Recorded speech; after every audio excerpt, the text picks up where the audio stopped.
Radio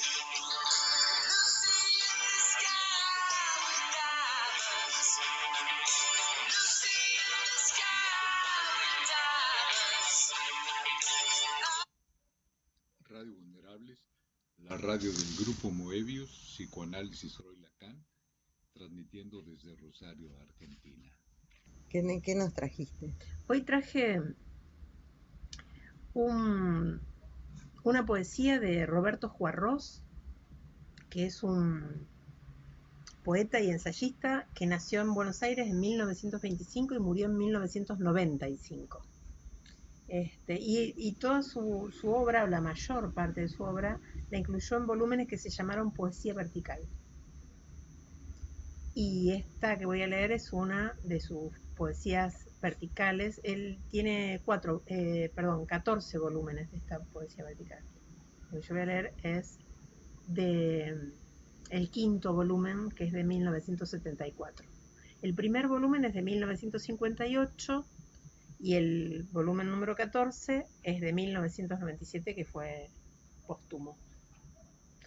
Y bueno, yo elegí una que me gustó mucho. Tiene muchas poesías muy lindas, pero bueno, con esto abrimos la puerta para el que no conoce a Roberto Juarros, que lo conozca. Bien. Y dice así: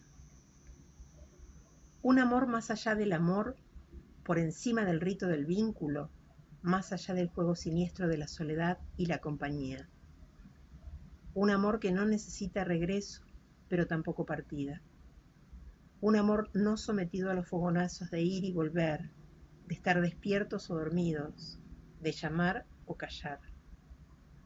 Un amor para estar juntos o para no estarlo, pero también para todas las posiciones intermedias. Un amor como abrir los ojos y quizás también como cerrarlos.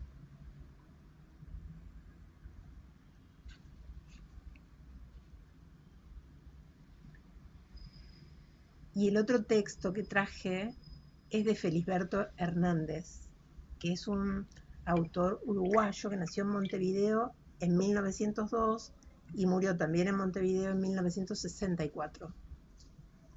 El texto se llama Nadie encendía las lámparas. Y dice así: hace mucho tiempo leía yo un cuento en una sala antigua. Al principio entraba por una de las persianas un poco de sol. Después se iba echando lentamente encima de algunas personas hasta alcanzar una mesa que tenía retratos de muertos queridos. A mí me costaba sacar las palabras del cuerpo como un instrumento de fuelles rotos. En las primeras sillas estaban dos viudas dueñas de casa. Tenían mucha edad, pero todavía les abultaba bastante el pelo de los moños. Yo leía con desgano y levantaba a menudo la cabeza del papel, pero tenía que cuidar de no mirar siempre a una misma persona. Ya mis ojos se habían acostumbrado a ir, a cada momento, a la región pálida que quedaba entre el vestido y el moño de una de las viudas. Era una cara quieta, que todavía seguiría recordando por algún tiempo un mismo pasado. En algunos instantes sus ojos parecían vidrios ahumados, detrás de los cuales no había nadie. De pronto yo pensaba en la importancia de algunos concurrentes y me esforzaba por entrar en la vida del cuento. Una de las veces que me distraje, vi, a través de las persianas, moverse palomas encima de una estatua. Después vi, en el fondo de la sala, una mujer joven que había recostado la cabeza contra la pared. Su melena ondulada estaba muy esparcida y yo pasaba los ojos por ella como si viera una planta que hubiera crecido contra el muro de una casa abandonada. A mí me daba pereza tener que comprender de nuevo aquel cuento y transmitir su significado, pero a veces las palabras solas y la costumbre de decirlas producían efecto sin que yo interviniera y me sorprendía la risa de los oyentes. Ya había vuelto a pasar los ojos por la cabeza que estaba recostada en la pared y pensé que la mujer, acaso, se hubiera dado cuenta. Entonces, para no ser indiscreto, miré hacia la estatua. Aunque seguía leyendo, pensaba en la inocencia con que la estatua tenía que representar un personaje que ella misma no comprendería. Tal vez ella se entendería mejor con las palomas.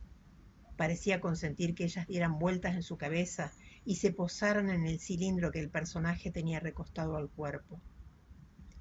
De pronto me encontré con que había vuelto a mirar la cabeza que estaba recostada contra la pared y que en ese instante ella había cerrado los ojos. Después hice el esfuerzo de recordar el entusiasmo que yo tenía las primeras veces que había leído aquel cuento. En él había una mujer que todos los días iba a un puente con la esperanza de poder suicidarse. Pero todos los días surgían obstáculos. Mis oyentes se rieron cuando en una de las noches alguien le hizo una proposición y la mujer, asustada, se había ido corriendo para su casa. La mujer de la pared también se reía y daba vueltas la cabeza en el muro como si estuviera recostada en una almohada. Yo ya me había acostumbrado a sacar la vista de aquella cabeza y ponerla en la estatua. Quise pensar en el personaje que la estatua representaba, pero no se me ocurría nada serio. Tal vez el alma del personaje también habría perdido la seriedad que tuvo en vida y ahora andaría jugando con las palomas. Me sorprendí cuando algunas de mis palabras volvieron a causar gracia. Miré a las viudas y vi que alguien se había asomado a los ojos ahumados de la que parecía más triste. En una de las oportunidades que saqué la vista de la cabeza recostada en la pared, no miré la estatua, sino a otra habitación, en la que creí ver llamas encima de una mesa. Algunas personas siguieron mi movimiento, pero encima de la mesa solo había una jarra con flores rojas y amarillas, sobre las que daba un poco de sol. Al terminar mi cuento se encendió el barullo y la gente me rodeó. Hacían comentarios y un señor empezó a contarme un cuento de otra mujer que se había suicidado. Él quería expresarse bien, pero tardaba en encontrar las palabras. Y además hacía rodeos y digresiones. Yo miré a los demás y vi que escuchaban impacientes. Todos estábamos parados y no sabíamos qué hacer con las manos. Se había acercado la mujer que usaba esparcidas las ondas del pelo. Después de mirarla a ella, miré la estatua. Yo no quería el cuento porque me hacía sufrir el esfuerzo de aquel hombre persiguiendo palabras. Era como si la estatua se hubiera puesto a manotear las palomas. La gente que me rodeaba no podía dejar de oír al señor del cuento. Él lo hacía con empecinamiento torpe y como si quisiera decir: soy un político, sé improvisar un discurso y también contar un cuento que tenga su interés. Entre los que oíamos había un joven que tenía algo extraño en la frente. Era una franja oscura en el lugar donde aparece el pelo. Y ese mismo color, como el de una barba tupida que ha sido recién afeitada y cubierta de polvos, le hacía grandes entradas en la frente. Miré a la mujer de pelo esparcido y vi con sorpresa que ella también me miraba el pelo a mí. Y fue entonces cuando el político terminó el cuento y todos aplaudieron. Yo no me animé a felicitarlo, y una de las viudas dijo: siéntense, por favor. Todos lo hicimos y se sintió un suspiro bastante general, pero yo me tuve que levantar de nuevo, porque una de las viudas me presentó a la joven del pelo ondeado. Resultó ser sobrina de ella. Me invitaron a sentarme en un gran sofá para 3. De un lado se puso la sobrina y del otro el joven de la frente pelada. Iba a hablar la sobrina, pero el joven la interrumpió. Había levantado una mano con los dedos hacia arriba, como el esqueleto de un paraguas que el viento hubiera doblado, y dijo: adivino en usted un personaje solitario que se conformaría con la amistad de un árbol. Yo pensé que se había afeitado así para que la frente fuera más amplia, y sentí maldad de contestarle: no crea, a un árbol no podría invitarlo a pasear. Los 3 nos reímos. Él echó hacia atrás su frente pelada y siguió: es verdad, el árbol es el amigo que siempre se queda. Las viudas llamaron a la sobrina. Ella se levantó haciendo un gesto de desagrado. Yo la miraba mientras se iba, y solo entonces me di cuenta que era fornida y violenta. Al volver la cabeza me encontré con un joven que me fue presentado por el de la frente pelada. Estaba recién peinado y tenía gotas de agua en las puntas del pelo.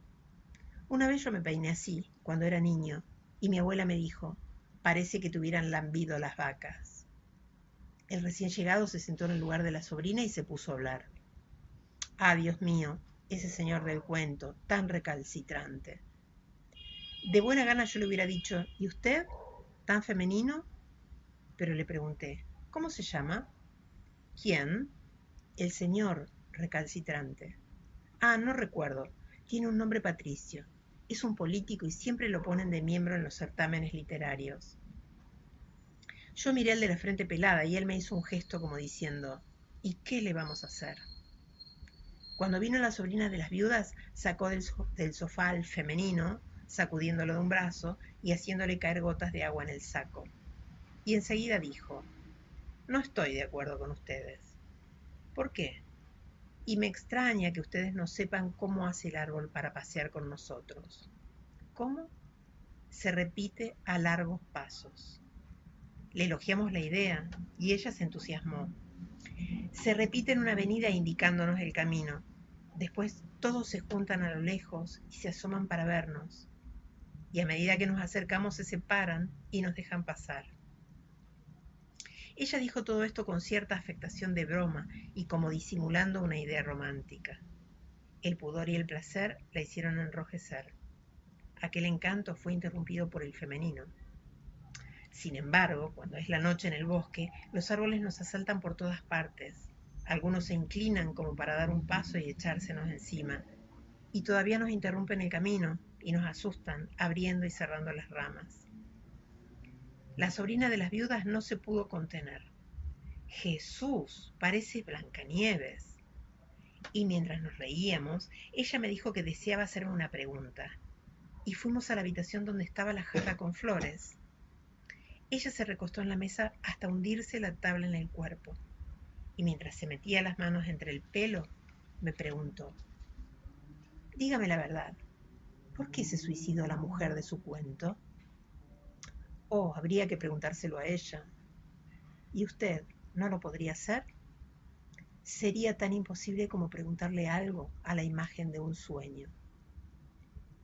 Ella sonrió y bajó los ojos. Entonces yo pude mirarle toda la boca, que era muy grande.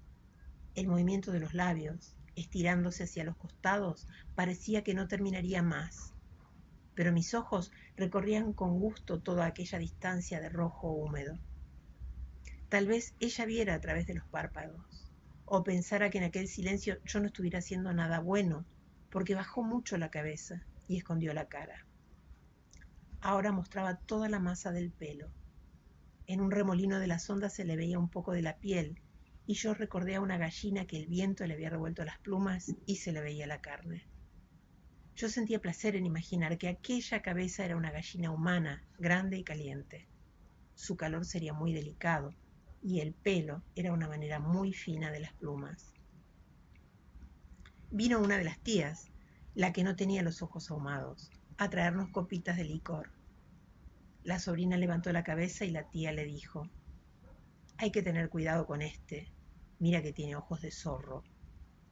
Volví a pensar en la gallina y le contesté, señora, no estamos en un gallinero. Cuando nos volvimos a quedar solos, y mientras yo probaba el licor, era demasiado dulce y me daba náuseas, ella me preguntó, ¿usted nunca tuvo curiosidad por el porvenir? Había encogido la boca como si la quisiera guardar dentro de la copita. No, tengo más curiosidad por saber lo que le ocurre en este mismo instante a otra persona, o en saber qué haría yo ahora si estuviera en otra parte. Dígame, ¿qué haría usted ahora si yo no estuviera aquí? Casualmente lo sé, volcaría este licor en la jarra de las flores. Me pidieron que tocara el piano. Al volver a la sala, la viuda de los ojos ahumados estaba con la cabeza baja y recibía en el oído lo que la hermana le decía con insistencia. El piano era pequeño, viejo y desafinado. Yo no sabía qué hacer, pero apenas empecé a probarlo, la viuda de los ojos ahumados Soltó el llanto y todos nos callamos. La hermana y la sobrina la llevaron para adentro. Y al ratito vino la sobrina y nos dijo que su tía no quería oír música desde la muerte de su esposo. Se habían amado hasta llegar a la inocencia. Los invitados empezaron a irse, y los que quedamos hablábamos en voz cada vez más baja a medida que la luz se iba. Nadie encendía las lámparas. Yo me iba entre los últimos, tropezando con los muebles, cuando la sobrina me detuvo. Tengo que hacerle un encargo. Pero no me dijo nada. Recostó la cabeza en la pared del zaguán y me tomó la manga del saco.